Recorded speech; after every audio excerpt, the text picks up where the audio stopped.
আজকে আমরা যে বিষয় নিয়ে আলোচনা করব সেটা হচ্ছে পাসপোর্ট অফিস কর্তৃক যদি পাসপোর্ট ইস্যু না করে সেক্ষেত্রে আইনগত প্রতিকার কি। Thank you senior. আজকে আপনার থেকে প্রথম আমরা জেনে নেব সেটা হচ্ছে ধরুন আমার নামে একটি মামলা আছে, যে মামলার কারণে আমাকে পাসপোর্ট অফিস আমার পাসপোর্ট ইস্যু করতেছে না, সেক্ষেত্রে কি আইনি প্রতিকার আমরা পেতে পারি?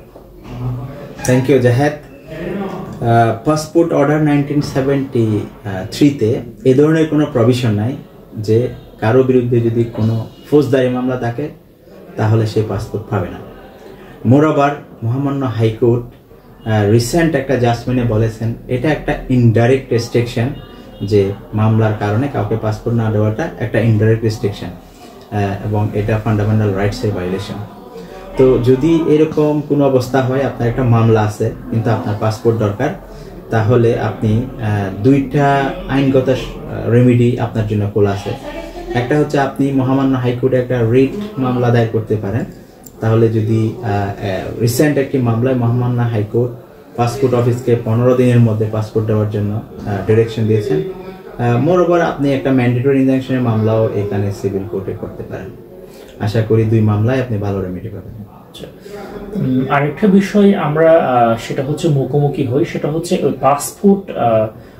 পাসপোর্টের যে প্রক্রিয়া আছে আবেদন করার ক্ষেত্রে ওখানে একটা সংযুক্তি আছে, সেটা হচ্ছে তার খতিয়ান অথবা তার পিতার খতিয়ান এগুলো অ্যাটাচ করে দিতে হয়।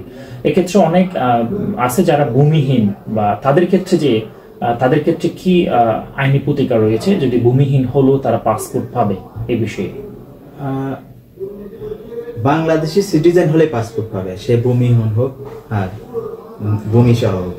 কিন্তু এখন যদি এরকম হয় যে কোনো ভূমিহীনকে পাসপোর্ট না দেয় তাহলে প্রতিকারটা চেন। তবে আশা করি যদি আপনি চেয়ারম্যান মহোদয় থেকে একটা ভূমিহীন সনদ নেন প্রবলেমটা সলভ হবে। যদি চেয়ারম্যান মহোদয় কোনো কারণে না দেন তাহলে আপনি একটা ডিক্লারেশন শুট করতে পারেন যে আমি ভূমিহীন, সে মর্মে আদালত থেকে একটা ডিগ্রি নিতে পারেন এবং আপনি ওইটা দিয়ে পাসপোর্টের অফিসে পাসপোর্টের জন্য আবেদন করতে পারেন। তারপরেও যদি আপনাকে না দেয় তাহলে সেমলি আপনি মহামান্য হাইকোর্টে একটা রিট মামলা দায়ের করতে পারেন। আর যদি রিট মামলা করা যেহেতু অনেক কস্টলি, ঢাকায় যেতে হয়, আপনি এখানে একটা ভালো আইনজীবী ধরে ম্যান্ডেটরি ইনজাংশন একটা মামলা করবেন। সেই ম্যান্ডেটরি ইনজাংশনের মামলা করলে আশা করি আদালত আপনাকে একটা আদেশ দিবে, সেই আদেশ মূলে পাসপোর্ট অফিস আপনাকে পাসপোর্ট ইস্যু করতে বাধ্য থাকবে। আচ্ছা, thank you senior. Dear viewers, আপনারা বিষয়গুলো জেনেছেন, আশা করি আপনারা এই বিষয়ের মাধ্যমে উপকৃত হবেন। ধন্যবাদ।